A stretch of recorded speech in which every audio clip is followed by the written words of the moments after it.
Hello, and welcome back to the House of Aya, Caregiving Edition. Doing all these videos on caregiving. And if you're a caregiver, then you probably noticed the 25 hours, 8 days a week attention that you have to put out. The emotional weight. But do you also notice that you, the essence of you, starts to disappear?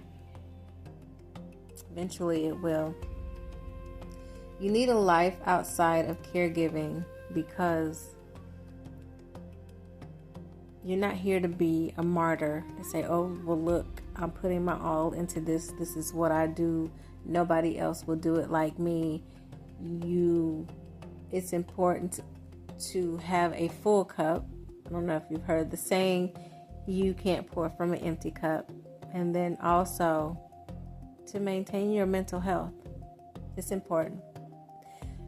A brief story. My daughter was born at 23 weeks and she required a lot of intervention in the NICU for a whole year, and also when she came home, even to now, and she's 10. Okay. Autistic, cerebral palsy, learning disability. I hate to say that because she's very smart.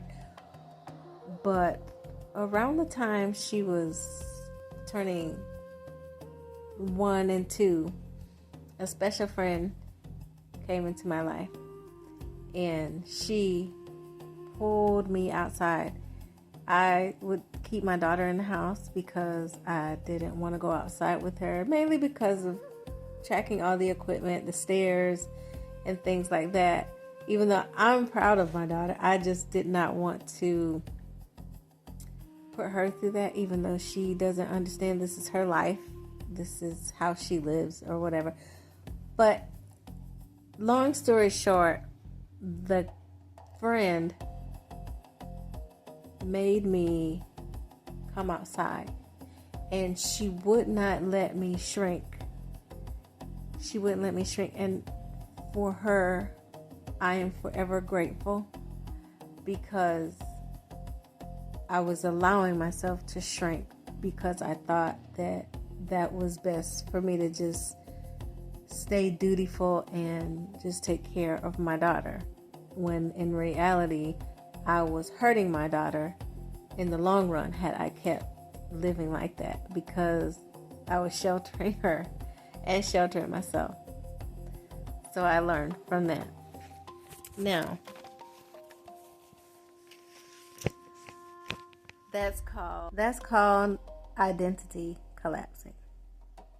Now, what that looks like in real time, identity collapse. So your identity, everything that you like, is disappearing. You don't do your hobbies that you used to do. If you used to knit, you're not knitting anymore. If you used to go to the library every Thursday, you don't do that anymore. If you like to collect coins, you're not doing that anymore.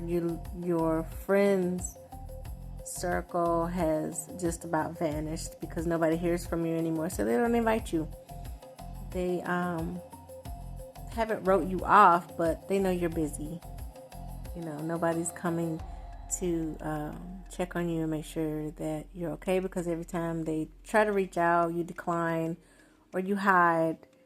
You're ringing your doorbell or coming to the ring at the door, and you're in the house or looking out the window and don't want to answer the door.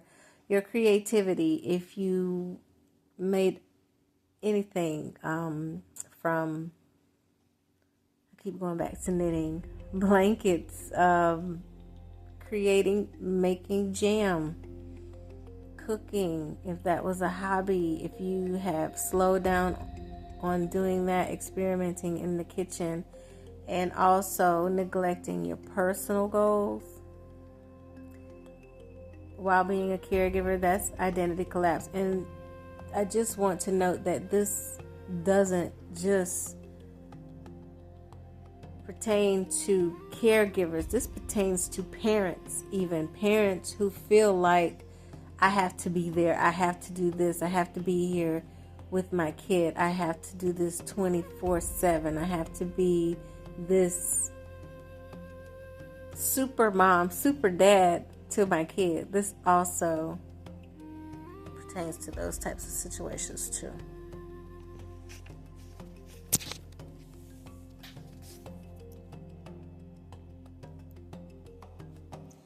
Signs that you may be ignoring, and this is happening to you. When you start to feel lost day to day, you don't know who you are or what you're doing. You feel lost. Like you can't find your voice inside. Everything is, I have to do this for such and such. I have to do that for such and such. I have to take them here. I have to, make sure that they're okay. And another sign is resentment. When you're resenting the fact that you feel obligated to be there for them. And then another one is chronic exhaustion. You're just always tired. You can't seem to get enough rest.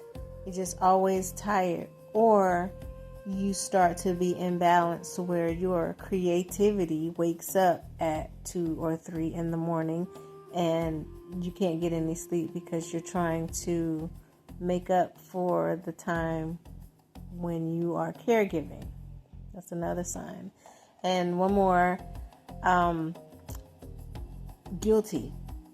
When you start feeling guilty for taking time or doing stuff for yourself, you know that you need shoes and there's holes in your shoes, but however,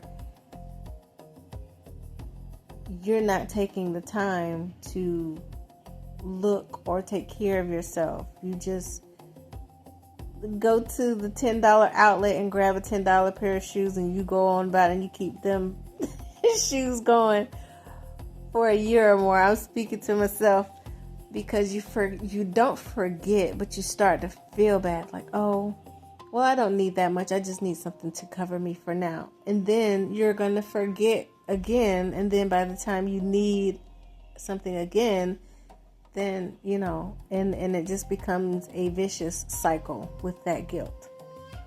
So that's just another sign that you're losing the self through caregiving. Well, people say,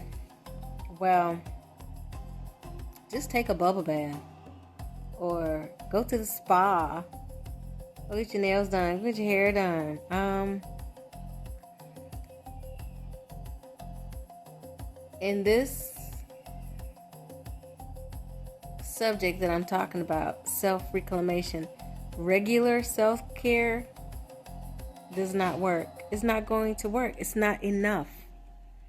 It's not enough. So you can't just go take a spiritual bath or a bubble bath or meditate or go to church or take a nap. Those are valid and they are needed. But when you get to the mental health decline, the exhaustion, and the feeling lost, hopeless feelings, regular self-care is not going to work anymore. Okay? They're temporary. They're temporary fixes. They're surface level coping. And these remedies don't relieve the parts of you that are being eroded. Caregiving erodes the self. You're giving energy. You're healing energy. You're giving healing energy to another person. It's going to drain you. Going to drain you eventually. And we have to be able to distinguish between maintenance and self-reclamation. Say that again. We have to know the difference between maintenance and self-reclamation. Maintenance is just getting your nails done, getting your hair done, and everything like that. You're supposed to do that anyway, people. You're supposed to do that anyway. If you're not doing it, if there's just one thing that you like to have done, mine is my eyebrows. As long as I go do that, then it feels okay.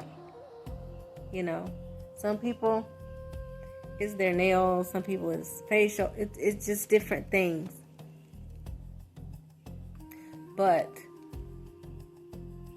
And that's okay if you do that. But do you know some people don't do either anymore? They get so lost in that caregiving role that they don't do either. What do you think happens when you're not doing both? Because of guilt.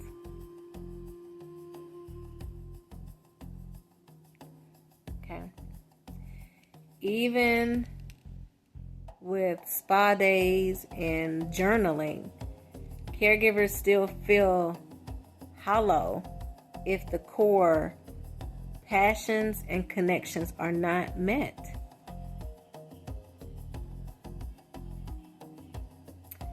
Okay. What actually stabilizes caregivers long term?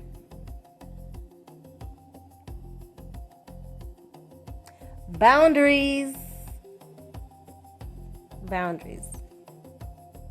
What's that? What's boundaries? I, in my work, have been shocked at the amount of people who don't even know what, when, how to establish this boundaries. It is a foreign word to a lot of people. This basically means in caregiving, carving a space for you, just you, without guilt. Carving space for you and nobody else, just for you. You know? Investing in your personal growth. That is hobbies, friendships, professional and personal development, even your spiritual practice. And I don't mean necessarily going to church. It's just developing your own relationship with your oneness and being able to tap into that when you are feeling overwhelmed, stressed, burnout, when your mental health is in jeopardy, and when your cup is empty. When you center yourself to remember that infinite love that you have, that we all have. Okay? You need a routine for self-reclamation. To make sure that you're scheduling non-caregiving activities. For one, like your own doctor's appointments. Make sure you get your yearly checkups, men and women, and everything that comes with your 20s and your 30s and your 40s and your 50s and your 60s. Make sure that you're getting the test done. Make sure that you are going to the specialist that you need to see. Make sure that you are going to the dentist. Make sure that you are doing these things. Stress stresses your body. If you like the chiropractor, go to the chiropractor regularly.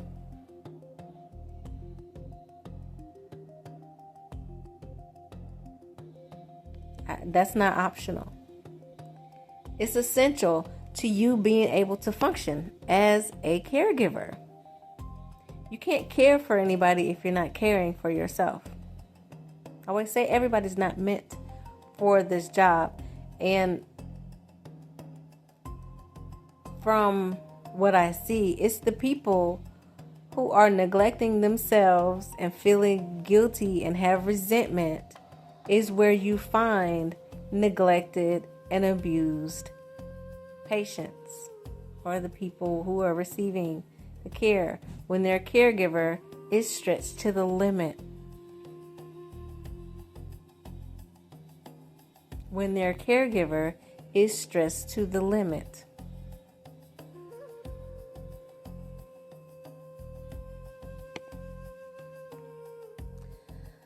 Another way is connecting with people who see you, not just in your caregiving role or what you do. You need the support of your community and friends, but people who see you beyond your caregiving role. Not those people who are like, oh, you do such a good job with mom, or you just do such a great job with your daughter. It's no, people who see you. Hey, you like herbs. Do you make anything for such? Just people who see you, and then the mindset shift. Caregiving is a part of your life, but it's not the entirety of it. You are a whole person. You were a whole person before you started caregiving. What is it that you like? What is it that you like to do? What makes you smile? What movies do you like? What kind of music do you like to listen to? What do you like to eat? When's the last time you tried a new restaurant? By yourself, not with a client. Not with that family member that you're taking care of. Not with anybody who's involved with your caregiving.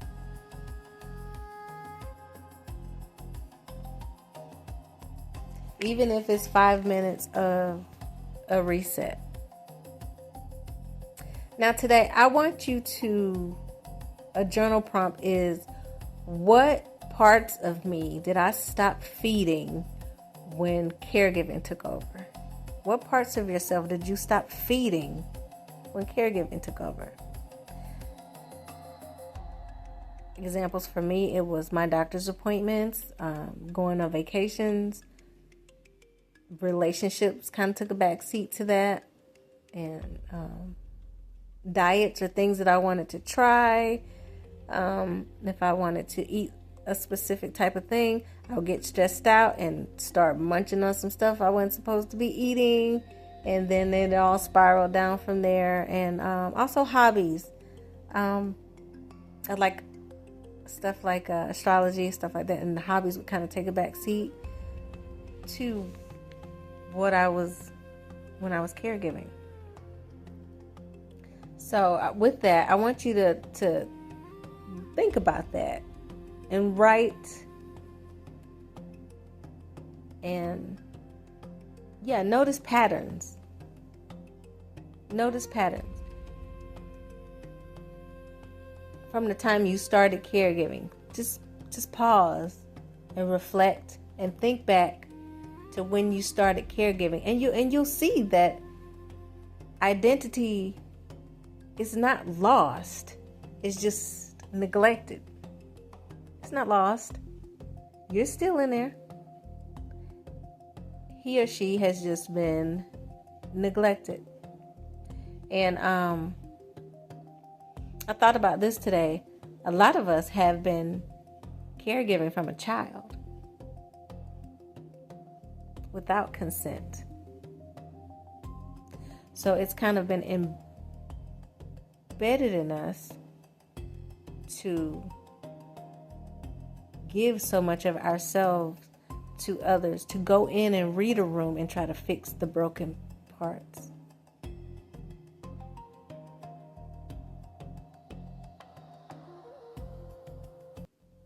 And don't use the term because it's a gift, because that is so limiting, and it puts you in a box, and it sets you up for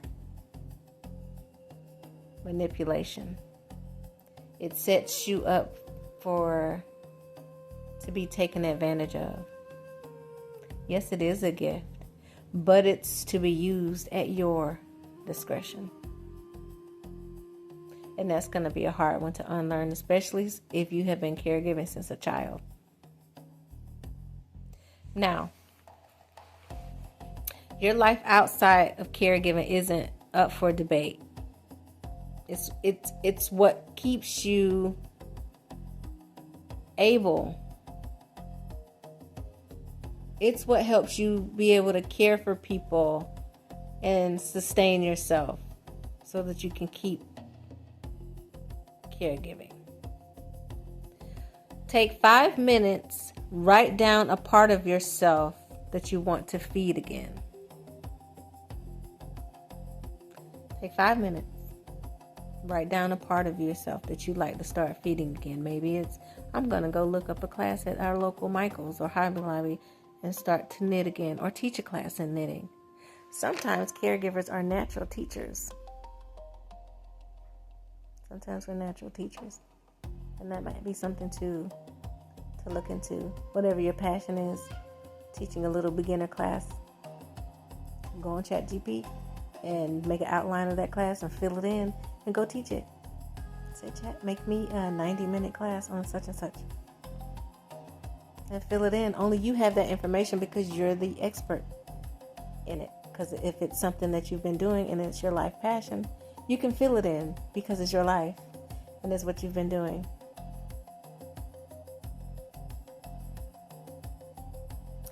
So thank you for joining me for this episode. I hope you enjoyed it. If you like more of this content, please like, share, and subscribe. My name is Nikki. I am from the House of Aya, and I do have a website. All of my information is listed in the description below. And I do have a caregiver manual coming out this spring.